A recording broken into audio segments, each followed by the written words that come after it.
नमस्कार मित्रों। असंभव केवल एक शब्द है और इस शब्द में से यदि हम ए हटा दें तो यह संभव बन जाता है। मैं आपको ये वादा दिलाता हूँ कि असंभव में से अ शब्द आपकी मेहनत के द्वारा आप जिस दिन चाहें उस दिन हटा सकते हैं।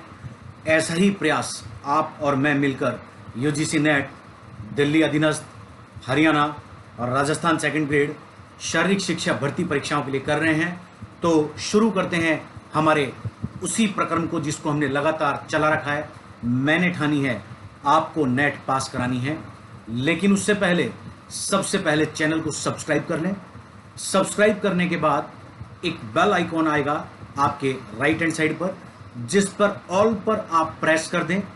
इस ऑल को प्रेस करने के बाद क्या होगा, जब भी कभी मैं नए वीडियोस अपलोड करूंगा, अपलोड करते ही आपकी मोबाइल के टॉप स्क्रीन पर वो मैसेज आ जाएगा, जिसको आप मोबाइल खोलते ही तुरंत प्रभाव से देख पाएंगे और शारीरिक शिक्षा के नए लेक्चर्स को तुरंत प्रभाव से आप लोग नोट कर पाएंगे। लाइक कर दें आप, लाइक करने से हम ट्रेंडिंग में ऊपर जाएंगे। शेयर कर दें आप, शेयर करने से अधिकतम लोगों तक यह ज्ञान पहुंचेगा।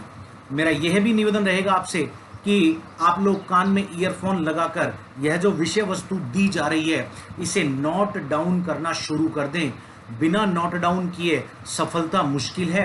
अगर आप ये सोचें कि केवल वीडियो लेक्चर के माध्यम से सुनकर हम लोग सफल हो जाएं, तो यह गलतफहमी है। इसे बहुत जल्दी निकाल देना आप लोग। जब तक सुनी हुई चीज को आप अपने हाथ के माध्यम से अपने स्वयं के रजिस्टर में नोट डाउन नहीं करेंगे, यह मस्तिष्क के स्थायी स्टोरेज पोर्शन के अंदर नहीं जाएगा और वहां से कभी भी आपको रिकॉग्नाइज नहीं हो पाएगा। तो संपूर्ण लेक्चर्स को आप देखते हुए नोट डाउन करें, तभी आपको सफलता मिलेगी। और दूसरी बात जो मैं कहना चाह रहा हूं, अभी तक हमारा ये 22वां लेक्चर है जिसे हम अपलोड कर रहे हैं। आने वाले 30 दिनों के अंदर मैं 90 लेक्चर्स और अपलोड करूंगा। इसका मतलब नेट का एग्जाम आते आते आपके पास 125 के आसपास लेक्चर्स होंगे। तब आप एक साथ सारे लेक्चर्स को नोट नहीं कर पाएंगे, इसलिए आज से ही यह प्रयास शुरू कर दें। मोबाइल का 1.5 GB डाटा एक 4 घंटे की फिल्म दिखा सकता है। आप अपने कैरियर के लिए 40 मिनट के लेक्चर को नोट नहीं कर सकते। अगर आप नहीं कर सकते तो आप तैयारी के प्रति गंभीर नहीं है। समय समय पर मैं आपके बीच में ऐसे कठिन प्रश्न लाता रहा हूं जो एक सिंगल प्रश्न होते हैं, जिन्हें मैं अपनी फेसबुक आईडी के ऊपर अपलोड करता हूं। आप उसका जवाब देते हैं और जब मुझे लगता है कि 70% से ज्यादा लोग गलत जवाब दे रहे हैं, तो मैं ऐसे सिंगल प्रश्न का सॉल्यूशन आप लोगों के बीच में लेकर उपस्थित होता हूं। ऐसा ही एक प्रश्न आज सुबह मैंने अपनी फेसबुक आईडी पर डाला, जिसके लगभग 70% से ज्यादा उत्तर गलत प्राप्त हुए। तो मुझे यह प्रश्न आपके बीच में लेकर आना पड़ा। तो जैसा कि मैंने आपको परिपाटी सिखाई है, सबसे पहले हमें उस प्रश्न को पढ़ना होगा। और प्रश्न कह रहा है कि यूसेन बोल्ट की गति निर्धारण में सर्वाधिक अहम रोल गति का कौन सा भाग करता है। वही पुरानी चीज हम लोगों को क्लियर करनी है। फर्स्ट ऑफ ऑल हमें इस प्रश्न को तोड़ना है। इसके 2 फैक्टर हैं, 2 कारक। पहला कारक यूसेन बोल्ट की गति निर्धारण। यूसेन बोल्ट का नाम का एक व्यक्ति दिया हुआ है। यह कोई साधारण व्यक्ति नहीं है।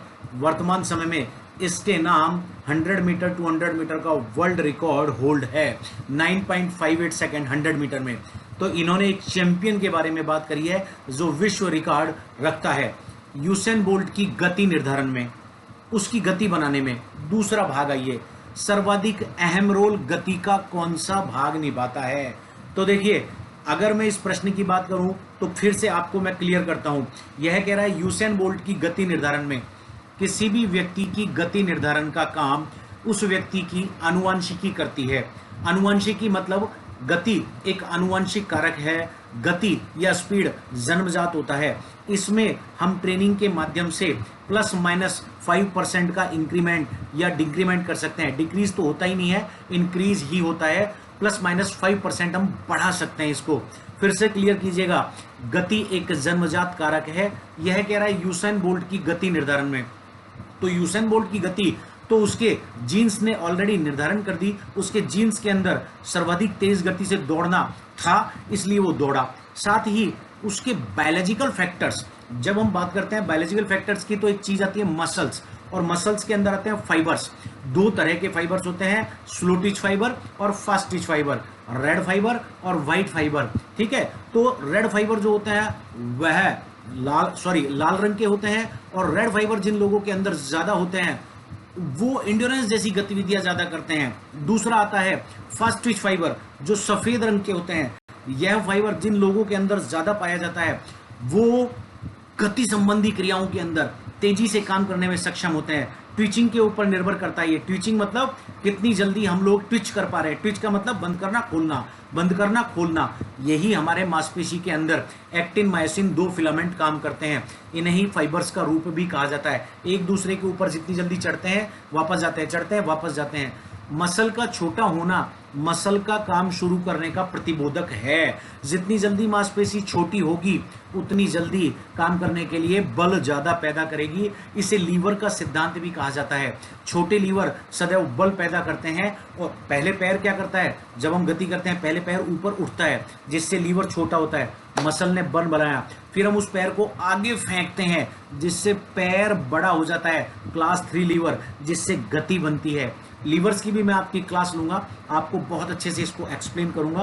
तो यह तो बात हुई यूसेन बोल्ट की गति निर्धारण में। तो यूसेन बोल्ट की गति तो भैया जन्मजात है, उसकी बॉडी के अंदर फास्ट ट्विच फाइबर ज्यादा है, इसलिए उसकी गति सर्वश्रेष्ठ है। इस हिस्से को भूल जाओ आप।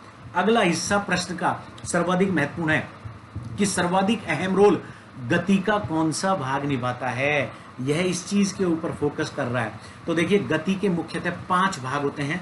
मुख्यतः क्या 5 भाग ही होते हैं, जिनमें से पहले 4 भाग आपके सामने हैं। Reaction ability, movement speed, acceleration ability, locomotion ability, और 5वां जो यहां आपके सामने नहीं है उसे कहते हैं स्पीड इंड्योरेंस। ठीक है, स्पीड इंड्योरेंस। देखिए, स्पीड इंड्योरेंस भी गति का ही भाग है। थकान की परिस्थितियों में भी सर्वाधिक स्पीड को मेंटेन रखना।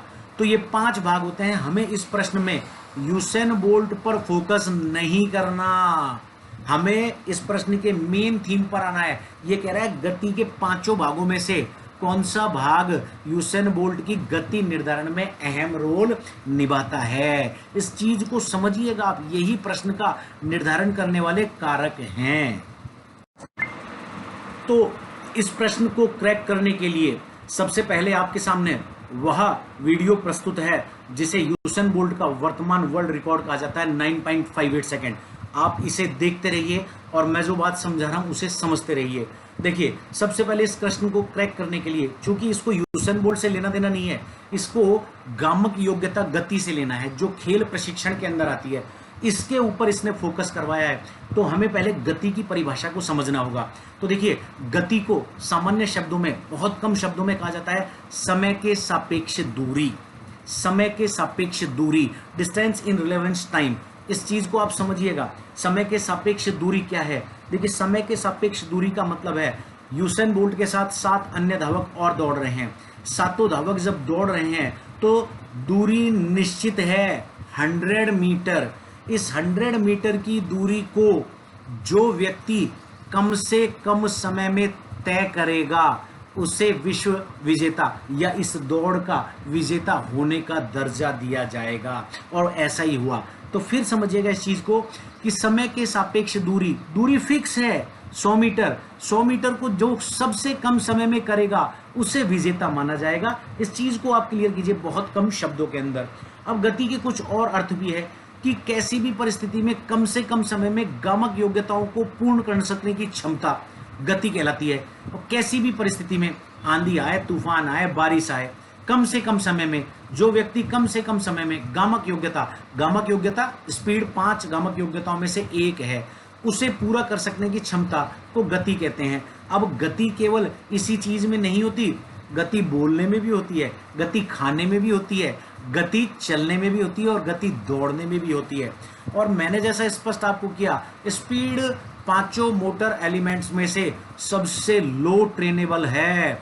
गति को आप प्रशिक्षण के द्वारा, स्पीड को आप लोग ट्रेनिंग के द्वारा +5% तक ही इंक्रीज कर सकते हो। ये एक आनुवंशिक फैक्टर है, एक जेनेटिक फैक्टर है। माता पिता ने जो चीज आपके अंदर इनपुट करी है, आपके बायोलॉजिकल मसल क्रॉस सेक्शन जैसा बना है, वैसा ही गति होगा। इसलिए ये आप गलती मत कीजिएगा कि किसी भी व्यक्ति को आप चैंपियन बना सकते हैं। पहले उसके जेनेटिक फैक्टर्स को, फिर उसके बायोलॉजिकल फैक्टर्स को देखने के बाद आप लोग उसे ट्रेन करना शुरू करें, तभी वो अच्छा रिजल्ट दे पाएगा। अदरवाइज धाक के 3 पात हो जाएंगे। हम बने उसे 100 मीटर का चैंपियन बनाने और वो तो 1000 किलोमीटर का चैंपियन बन गया। इन चीज़ों को देखना स्पोर्ट्स ट्रेनिंग में बहुत ज़रूरी है एक अच्छे कोच के लिए। तो देखिए, गति के मुख्यतः 5 भाग होते हैं। हम इस प्रश्न में 4 भागों के ऊपर चर्चा करेंगे और मैं इस प्रश्न के माध्यम से पूरा गति का टॉपिक, स्पीड का टॉपिक आपको क्लियर करा दूंगा। देखिए, यह जो आप वीडियो देख पा रहे हैं यह टाइसन गे और यूसेन बोल्ट का दोनों का एक कंबाइंड फैक्टर है। प्रश्न ये कहता है कि यूसेन बोल्ट की गति निर्धारण में गति के किस कारक की सबसे अहम भूमिका होती है। तो ये पहला कारक है जिसे रिएक्शन एबिलिटी कहा जाता है। रिएक्शन एबिलिटी गति का पहला भाग होता है, स्पीड का पहला भाग होता है, जिसके अंदर हम किसी भी दौड़ को शुरू करते हैं। अब रिएक्शन एबिलिटी की एक टेक्निकल परिभाषा होती है, किसी भी सिग्नल के प्रति शीघ्रता पूर्वक कार्य करने की क्षमता। समझिए इस चीज को, किसी भी सिग्नल के प्रति शीघ्रता पूर्वक प्रभावीपूर्ण तरीके से कार्य करने की क्षमता। अब ये सिग्नल डेली आपकी लाइफ में आता है। आप लोग सड़क के ऊपर जाते हो तो सड़क के ऊपर जब जाते हो तो आप लोगों को रेड लाइट्स, ग्रीन लाइट्स, ये सिग्नल्स हैं। जैसे ही रेड लाइट हुई आपको रुकने का सिग्नल मिला, आपने गाड़ी रोक दी। जैसे ही येलो लाइट हुई आप लोग मेंटली प्रिपेयर हो गए कि अब कुछ समय के अंदर ग्रीन लाइट होने वाली है और मैं सिग्नल क्रॉस कर जाऊंगा। जैसे ही ग्रीन लाइट हुई आप लोग क्या करते हैं, तुरंत गाड़ी को दौड़ाने का प्रयास करते हैं। यही चीज ट्रेन के साथ होता है। ट्रेन का red signal, green signal, yellow signal, ठीक है, इन चीजों को हम लोग देखते हैं। यही चीज हम लोग गामक गतिविधियों के अंदर लाते हैं। किसी भी सिग्नल के प्रति शीघ्रता पूर्वक प्रभावीपूर्ण तरीके से कार्य करने की क्षमता रिएक्शन एबिलिटी कहलाती है, प्रतिक्रिया क्षमता कहलाती है। अब देखिए, जब हम लोग खेलों की बात करें, एथलेटिक्स जैसे इवेंट्स की बात करें, या मैं कहूँ समस्त खेलों की बात कर लीजिए, तो समस्त खेलों के अंदर सिग्नल्स 3 तरह के होते हैं। पहला सिग्नल विजुअल होता है। आपने बहुत सारी रेसेस देखी होगी जिसके अंदर झंडी दिखाकर रेस स्टार्ट की जाती है। क्लियर है इस चीज? ऐसे सिग्नल्स को विजुअल कहा जाता है। दूसरा सिग्नल जो होता है वो अकाउस्टिक होता है। 100 मीटर, 400 मीटर, 800 मीटर ऐसी दौड़ों के अंदर on your marks set go, ये अकाउस्टिक होता है। सुनकर काम करने पर, सुनकर काम करने की क्षमता अकाउस्टिक सिग्नल कहलाती है। तीसरा आता है टैक्टाइल, खो खो जैसे खेल, कबड्डी जैसे खेल, जहां पर आप लोग स्पर्श कर कर प्रतिक्रिया देते हैं। खो खो के अंदर क्या है, आपने जिसको भी टच कर लिया वह आउट हो जाता है, रेडर, चेजर। तो 3 तरह के सिग्नल हुए, अकाउस्टिक, विजुअल और टैक्टाइल। ये 3 सिग्नल खेलों के अंदर चलते हैं। अब रिएक्शन एबिलिटी की जब हम लोग बात कर रहे हैं तो यहां जब हम लोगों ने बात करी है तो 100 मीटर के अंदर जो रिएक्शन एबिलिटी आएगी वो अकाउस्टिक आएगी, सुनकर काम करने की क्षमता। यह भी 2 प्रकार की होती है, एक रिएक्शन टाइम और एक मूवमेंट टाइम। रिएक्शन टाइम क्या होता है, जैसे रिएक्शन टाइम को आप समझिए, आप लोग 100 मीटर की दौड़ शुरू कर रहे हैं। सबसे पहले क्या होता है, ऑन योर मार्क्स, आप लोग अपनी पोजीशंस ले लेते हैं। देन आता है सेट, यहां तक रिएक्शन टाइम है। यहां आप लोग अपने मन के अंदर एक क्षमता शुरू कर देते हैं और गिनना शुरू कर देते हैं, 1 2 3। जैसे ही क्लैपर बजा गो, आप लोगों का रिएक्शन एबिलिटी का दूसरा भाग शुरू हो जाता है जिसे मूवमेंट टाइम कहा जाता है, और यह काम शुरू करते शुरू हो जाता है। तो रिएक्शन एबिलिटी के भी 2 भाग होते हैं। तो इस तरह से अब रिएक्शन एबिलिटी को हम लोग थोड़ा सा और सरलीकृत भी कर सकते हैं। देखिए, रिएक्शन एबिलिटी के अंदर जब हम लोग, ये 2 तरह की होती है, सरल और जटिल। सरल और जटिल, जब सरल रिएक्शन एबिलिटी, जब सिग्नल पूर्व निर्धारित हो। सिग्नल पूर्व निर्धारित मतलब 100 मीटर की दौड़ में आपको पता है ऑन योर मार्क्स के बाद सेट होगा और सेट के बाद गो होना ही होना है। तो यह सरल रिएक्शन एबिलिटी है जिसको हजारों बार हम लोग ट्रेनिंग के माध्यम से डेवलप कर सकते हैं। दूसरी आती है जटिल रिएक्शन एबिलिटी। खो खो जैसे खेल में आपको पता नहीं है दाएं से बाएं से, कबड्डी जैसे खेल में आपको पता नहीं है दाएं से बाएं से किस तरह से आपको रिएक्ट कर दिया जाए। या जैसे हम लोग बच्चों को गेम खिलाते थे स्कूल में बचपन में, या मैं अपने फुटबॉल के एकेडमी के बच्चों को खिलाता हूँ, मैं उनसे कहता हूँ ओके अभी मैं आपको विजुअल सिग्नल दिखाऊंगा, आपको मूवमेंट करना है। मैं ऐसे सिग्नल करता हूँ आगे आएंगे, ऐसे सिग्नल करता हूँ पीछे जाएंगे, ऐसे करता हूँ दाएं, ऐसे करता हूँ बाएं, दाएं बाएं आगे पीछे। तो ये जटिल सिग्नल्स होते हैं। तो देखिए, यहाँ आपने यूसेन बोल्ट से रिलेवेंस कीजिए, दोनों वर्ल्ड चैंपियन जो हैं दौड़ रहे हैं, और दोनों दौड़ रहे हैं। यूसेन बोल्ट की रिएक्शन एबिलिटी टाइसन गे से ज़्यादा नहीं है, लगभग रिएक्शन एबिलिटी यूसेन बोल्ट की उसके समकक्ष है। और बहुत सारे रिसर्च भी ये कहते आए हैं कई बार कि यूसेन बोल्ट की रिएक्शन एबिलिटी उतनी नहीं है जितनी कि पहले के वर्ल्ड चैंपियंस की हुआ करती थी। फिर भी यूसेन बोल्ट सर्वाधिक अपना देते हैं, जिस वजह से वो प्रत्येक रेस के अंदर आगे निकल जाते हैं। स्पीड का दूसरा भाग जो कहलाता है वह मूवमेंट स्पीड कहलाता है। जैसे ही रिएक्शन हुआ, on your mark set go, आप लोग क्या करते हैं, भागना शुरू कर देते हैं तेज तेज, ठीक है। अब इसे स्पीड का दूसरा भाग कहते हैं मूवमेंट स्पीड, जिसकी डेफिनेशन है एकल गामक कार्य को कम से कम समय में करने की क्षमता। देखिए, जैसा कि आप इस वीडियो के माध्यम से देख पा रहे हैं, यूसेन बोल्ट ने जैसे ही दौड़ना शुरू किया, उसने बहुत लंबे लंबे स्ट्राइड्स मारना शुरू किया। ये मूवमेंट स्पीड कहलाता है। अभी आप स्टेशनरी फेज में थे, स्टेशनरी फेज से अचानक आप लोग मोमेंटम फेज के अंदर आ गए। तो मूवमेंट फेज के अंदर आप मैक्सिमम स्पीड पकड़ने की कोशिश करते हैं। जब आप मैक्सिमम स्पीड पकड़ने की कोशिश करते हैं तो उस वक्त आप लंबे लंबे कदम मारते हैं, जिन्हें स्ट्राइड्स कहा जाता है।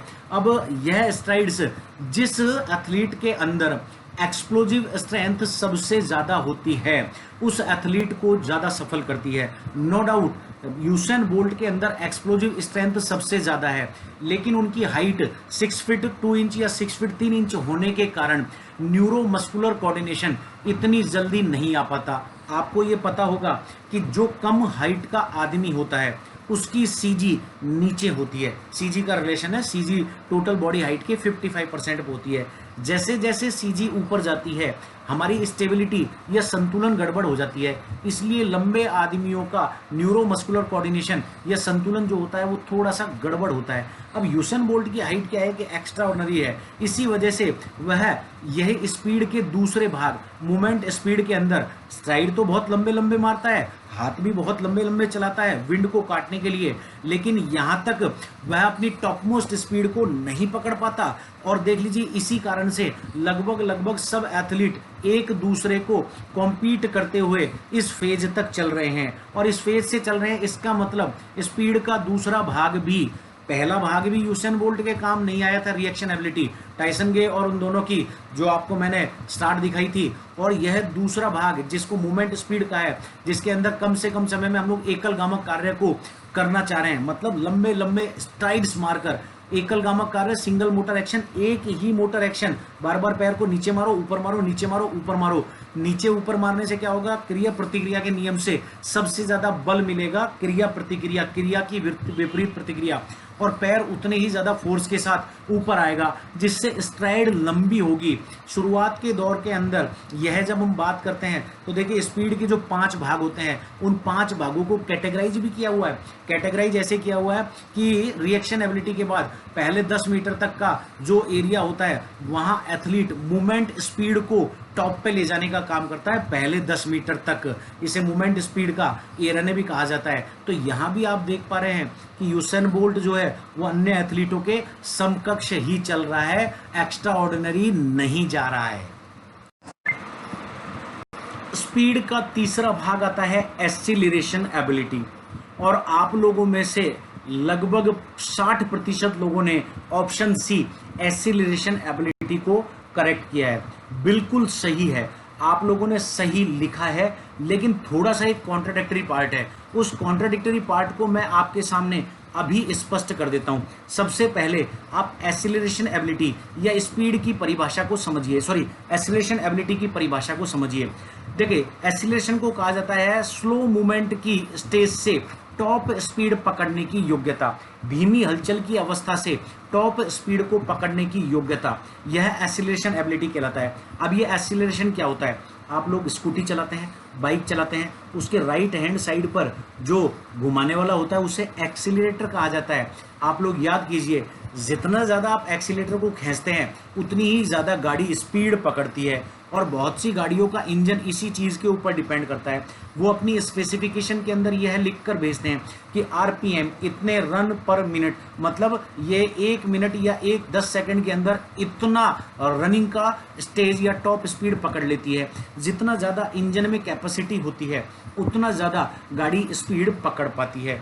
अब देखिए यूसेन बोल्ट के संदर्भ में जैसा कि आप इस वीडियो को देख पा रहे हैं, बिल्कुल सही बात है, यूसेन बोल्ट दौड़ रहा है बहुत अच्छे से। यूसेन बोल्ट ने एक्सीलरेट कर रखा है अपनी बॉडी को। स्पीड का तीसरा भाग यह कहता है कि 10 मीटर के बाद, पहले 10 मीटर में तो एथलीट ने अपनी टॉप स्पीड को अपनी सिंगल मोटर मूवमेंट को तेज हलचल में बदलने का प्रयास किया। 10 मीटर तक जब वो तेज हलचल की अवस्था को पकड़ लेता है तो अगले 60 मीटर या 60 मीटर तक वह अपनी बॉडी को टॉप स्पीड पे पहुंचाने का प्रयास करता है पूरी दमखम लगाकर। और नो डाउट यूसेन बोल्ट के अंदर ये एबिलिटी है, और ये एबिलिटी फ्रीक्वेंसी, मूवमेंट फ्रीक्वेंसी, जैसे बारंबार तक आ जाता है, एक ही मूवमेंट को बार बार करने की योग्यता पर निर्भर करती है। अब यह स्प्रिंट जैसे इवेंट्स के अंदर बहुत ज़्यादा रोल प्ले करती है, टीम गेम्स और रैकेट स्पोर्ट्स में भी मेन रोल प्ले करती है। लेकिन हम यहाँ बात कर रहे हैं यूसेन बोल्ट की, तो जो उत्तर आप लोगों ने दिया था वो बिल्कुल सही है, सी, कि सी ये कह रहा है कि यूसेन बोल्ट 70 मीटर्स तक सभी एथलीट से आगे रहता है, क्योंकि वह 70 मीटर मतलब 10 मीटर तक तो उसने क्या किया, मूवमेंट स्पीड को पकड़ने का काम किया। 60 मीटर तक उसने अपनी टॉप स्पीड को पकड़ने का काम किया है। अभी वो टॉप स्पीड पर आया नहीं है, वह 70 मीटर पर पहुंचकर अपनी टॉप स्पीड पे आ गया है। तो ऑप्शन सी भी आपका सही हो सकता है। लेकिन उससे पहले हम एक बार ऑप्शन डी को पढ़ ले, सुन ले, दोनों के ऊपर कंपेयर कर ले, चर्चा कर ले। ए और बी को तो हमने नकार दिया, गलत है, तो सी और डी, सी सही है, मैं कह रहा हूं सही है, लेकिन एक बार डी के ऊपर आप लोग पहले आए और फिर हम लोग आगे की चर्चा करेंगे। ऑप्शन 4 के ऊपर आइए, जो इस प्रश्न का अंतिम ऑप्शन है। हम लोगों ने पहले 2 ऑप्शन ए और ब को नकार दिया है कि वह इस प्रश्न का उत्तर नहीं है। से को हमने सही माना है, द के ऊपर हम लोग अभी चर्चा कर रहे हैं, और द जो है वो कहलाती है लोकोमोटर एबिलिटी। अब देखिए लोकोमोटर एबिलिटी क्या है। अभी तक हमने पढ़ा कि 10 मीटर तक मूवमेंट स्पीड, अगले 60 मीटर तक एक्सेलरेशन एबिलिटी, और 60 और 10 कितना हो गया, 70 हो गया, और अगले 20 मीटर तक हमारी लोकोमोटर एबिलिटी जो आती है वह काम आती है। यह अंतिम दौर तक भी चलती है। लोकोमोटर एबिलिटी की परिभाषा क्या है, लोकोमोटर एबिलिटी क्या कहलाती है? देखिए अधिकतम स्पीड को अधिकतम समय और अधिकतम दूरी तक बनाए रखने की क्षमता, अधिकतम स्पीड को अधिकतम दूरी और अधिकतम समय तक बनाए रखने की क्षमता क्या कहलाती है? लोकोमोटर एबिलिटी कहलाती है। आप लोगों ने देखा यूसेन बोल्ट ने 70 मीटर्स तक की जो रेस चल रही है, पिछले वाली स्लाइड्स के अंदर आपने देखा कि वो 2 या 3 मीटर के गैप पे हैं। अब आप यहाँ कर देखिए, इन दोनों वीडियोस के माध्यम से 70 से और 100 मीटर के बीच अंतिम 30 मीटर में यूसेन बोल्ट का गैप अचानक से 4 से 5 मीटर का हो जाता है, क्योंकि यूसेन बोल्ट के अंदर वह एबिलिटी है जिससे वह अपनी टॉप स्पीड को, अधिकतम स्पीड को अधिकतम समय तक, अधिकतम दूरी तक बनाए सकता है। इसीलिए वह 100 के साथ साथ 200 मीटर का भी वर्ल्ड चैंपियन है। अगर केवल उसके अंदर एक्सीलरेशन एबिलिटी होती तो वह 200 मीटर का वर्ल्ड रिकॉर्ड नहीं तोड़ पाता। यह मैं नहीं कह रहा हूं, यह रिसर्च कह रही है, यह स्पोर्ट्स ट्रेनिंग कह रही है कि 70 मीटर तक टॉप स्पीड को पकड़ने के लिए धीमी हलचल से टॉप स्पीड को पकड़ ली, लेकिन आगे आपको 70 मीटर के बाद अधिकतम समय तक, अधिकतम दूरी तक अपनी टॉप स्पीड को बनाए रखना होगा। अब दूसरी बात के ऊपर आइए, जो मैं कहना चाह रहा हूं, जो विज्ञान कहता है। हमने जब स्पीड की बात करी तो सबसे पहले कहा स्पीड 5 मोटर एलिमेंट्स में से, 5 गामक तत्वों में से सबसे कम प्रशिक्षण योग्य होता है, जन्मजात होता है, आनुवंशिक होता है, बायोलॉजिकल होता है। अगर आपकी बॉडी के अंदर फास्ट ट्विच फाइबर है, वाइट फाइबर है, तो आपकी स्पीड नेचुरल है, आपको कोच की जरूरत नहीं है। कोच केवल उसको तराश देगा, आपके मूवमेंट्स को शार्प कर देगा। स्पीड तो आप बाई बर्थ लेकर पैदा हुए हो। तो 5 गामक तत्वों में से स्पीड सबसे कम प्रशिक्षण योग्य है। स्पीड के भी 5 भाग होते हैं, जिसको हम लोग अभी 4 हमने पढ़ लिए, 5वां होता है स्पीड इंड्योरेंस। 5 में से लोकोमोटर एबिलिटी सबसे कम ट्रेनेबल होती है, सबसे कम प्रशिक्षण योग्य होती है। क्यों? क्योंकि यह केंद्रीय तंत्रिका तंत्र, सेंट्रल नर्वस सिस्टम की चपलता के ऊपर निर्भर करती है, कितना ज़्यादा हम लोग इसको एजाइल कर पाते हैं, न्यूरो मस्कुलर कोऑर्डिनेशन। यह चीज़ यूसेन बोल्ट के अंदर जन्मजात है, क्योंकि पहले वो फुटबॉल खिलाड़ी थे, उनका न्यूरो मस्कुलर कोऑर्डिनेशन बहुत बेटर था। बाद में उन्हें स्प्रिंट इवेंट्स में लाया गया। तो यूसेन बोल्ट 70 मीटर तक तो 2 मीटर की गैप रखते हैं, लेकिन जैसा कि आप देख पा रहे हैं वह 70 मीटर के बाद अंतिम 100 मीटर में गैप को बढ़ाकर 4 मीटर तक का कर देते हैं। यह उनकी खासियत है। और इसी वजह से जब हम लोग सही उत्तर की बात करेंगे तो इस प्रश्न का सही उत्तर ऑप्शन 4 होगा, लोकोमोटर एबिलिटी। अब आप लोगों में से बहुत से लोगों को संशय होगा कि सर 70 मीटर पे ही उसने तो जीत निर्धारित कर ली थी, 2 मीटर का गैप दे दिया था, तो अंतिम ऑप्शन के ऊपर जब ऑलरेडी वो 2 मीटर का गैप 70 मीटर में बना चुका है। 100 मीटर की दौड़ में 2 मीटर का गैप बहुत ज्यादा होता है। 2 मीटर का मतलब लगभग 6 साढ़े 6 फीट, क्रॉस ही नहीं कर पाता है पीछे वाला आदमी। अब देखिए ऑप्शन 4 क्यों सही है। इस संदर्भ में मैं आपके सामने एक रिसर्च रखना चाहता हूं, जो रिसर्च यूसेन बोल्ट के ऊपर कही गई है और इस ऑप्शन 4 को वो सही सिद्ध कर रही है। इसलिए आपने अधिकतर लोगों ने 60% ने ऑप्शन 3 उत्तर दिया, और मैं मान रहा हूं ऑप्शन 3 बिल्कुल सही भी है, क्योंकि 70 मीटर तक उसने अपनी स्पीड में 2 मीटर का गैप दे दिया, लेकिन अंतिम 30 मीटर में उसने उस गैप को कितना बढ़ा दिया, 4 मीटर। तो जब उसने गैप को 4 मीटर बढ़ा दिया, हम लोग 4 मीटर को यथार्थ मानेंगे या 2 मीटर को? जब उसने फिनिश किए उस वक्त उसके अंतिम 30 मीटर के 4 मीटर का गैप जो है वो डिटरमाइनिंग गैप था, जो टीवी कैमरास के ऊपर आया। फिर भी मैं आपके सामने उस साइंटिफिक रिसर्च को रखता हूं और आप इसे समझिएगा कि वो रिसर्च यूसेन बोल्ट के बारे में क्या कह रही है, और इसी वजह से ऑप्शन 4 सही है। तो जैसा कि इस प्रश्न के उत्तर से आप लोगों को स्पष्ट है, और जब रिसर्च यूसेन बोल्ट के ऊपर की गई तो उसकी रिएक्शन एबिलिटी को और मूवमेंट स्पीड को सबसे कम बताया गया था, इसलिए ए और बी ऑप्शन को हमने पहले ही गलत करार दे दिया था। सी ऑप्शन जो आप लोगों ने अधिकतम ने उत्तर दिया है बिल्कुल सही है, लेकिन अब मैं उस रिसर्च को प्रस्तुत कर रहा हूं जो यूसेन बोल्ट के 9.58 सेकंड्स के वर्ल्ड रिकॉर्ड के दौरान उनके ऊपर की गई, और यह रिसर्च कहती है कि the record was 44.72 kilometre per hour, that is 27.78 mile per hour. मतलब कि जब यूसेन बोल्ट ने यह रिकॉर्ड बनाया तो उसकी अधिकतम स्पीड 44.72 किलोमीटर प्रति घंटा, मतलब 27.78 माइल पर आवर मापी गई। और यह कहां मापी गई? 60 से 80 मीटर के एरिया के बीच में। इसका मतलब वो एक्सीलरेशन खत्म करने वाला था और लोकोमोशन को शुरू करने वाला था। तो 60 से 80 मीटर के अंदर जब यह उसकी गतिविधि मापी गई, 16 अगस्त 2009 का वर्ल्ड चैंपियनशिप बर्लिन का यह दिन था, और बर्लिन के उस दिन के ऊपर यह कहा गया कि वास्तव में आज यूसेन बोल्ट ने अपने जीवन का सर्वाधिक गति निकाली है। और आप देख सकते हैं इन वीडियोस के माध्यम से कि लास्ट मोमेंट पर यूसेन बोल्ट कितना लीड अप देकर गया। इसलिए यूसेन बोल्ट की एक्सीलरेशन से ज्यादा उसकी लोकोमोशन एबिलिटी को मेजर किया गया। अच्छा, यूसेन बोल्ट के बारे में यह भी कहा गया है कि औसतन वो हर रेस के अंदर 37.58 किलोमीटर प्रति घंटा या 23.35 मील प्रति घंटा की रफ्तार से दौड़ जाता है।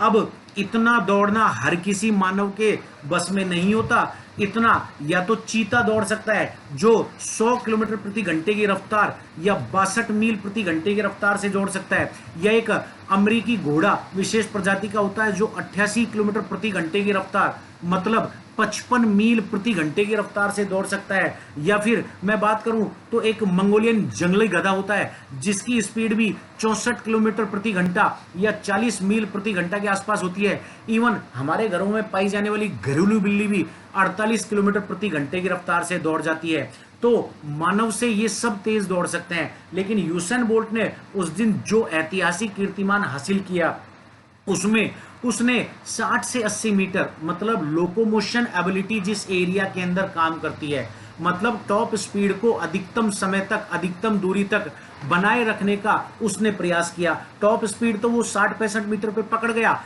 एक्सीलरेट उसने अपनी बॉडी को कर लिया। अब उसने क्या किया, उस टॉप स्पीड को मैक्सिमम समय तक बनाया। ये रिसर्च कह रही है, बर्लिन वर्ल्ड चैंपियनशिप 2009 16 अगस्त की, कि यूसेन बोल्ट ने 60 से 80 मीटर के बीच में अपना बेस्ट टाइम, सॉरी अपनी बेस्ट स्पीड दी। और वो बेस्ट स्पीड क्या थी, 44.72 किलोमीटर घंटा या 27.78 मील प्रति घंटे की रफ्तार। इसलिए इस प्रश्न का सही उत्तर है ऑप्शन द। ऐसे ही प्रश्नों के ऊपर मैं और आप लगातार चर्चा करते रहेंगे। मेरे इस प्रयास को आप आगे बढ़ाएं, अधिकतम लोगों से सब्सक्राइब करवाएं, बेल आइकॉन दबाकर पहले देखें, प्रत्येक वीडियो को आप लाइक जरूर करें, प्रत्येक वीडियो को आप शेयर जरूर करें। इससे मैं आप लोगों के लिए पूरे हिंदी भाषी राज्यों में और ज़्यादा अच्छे चैनल्स, और ज़्यादा अच्छे मैटर्स, और ज़्यादा अच्छे पीडीएफ्स, लेक्चर्स ला पाऊंगा। अभी समस्या क्या है कि आप लोग शेयर नहीं कर रहे हैं, जिससे मैं ट्रेंडिंग में नीचे चल रहा हूं। शेयर कीजिए, अपने साथियों को बताइए। मैं हिंदी भाषी राज्य के लोगों के लिए वह मटेरियल लेके आने वाला हूं कि आप दूसरे प्रदेश के लोग जो आज तक नेट में अपना परचम फैलाते थे, उनको पीछे छोड़ देंगे। लेकिन आपको मेरा साथ देना पड़ेगा। आप इन वीडियोस को देखकर, केवल देखकर ना बैठ जाएं, कॉपी के अंदर नोट डाउन करें। मैं दावा लेता हूं विद चैलेंज कि आप लोग अगर एक एक शब्द लिखेंगे, नेट का एग्जाम आपके लिए चुटकियों का खेल हो जाएगा। You can do and you can do. धन्यवाद।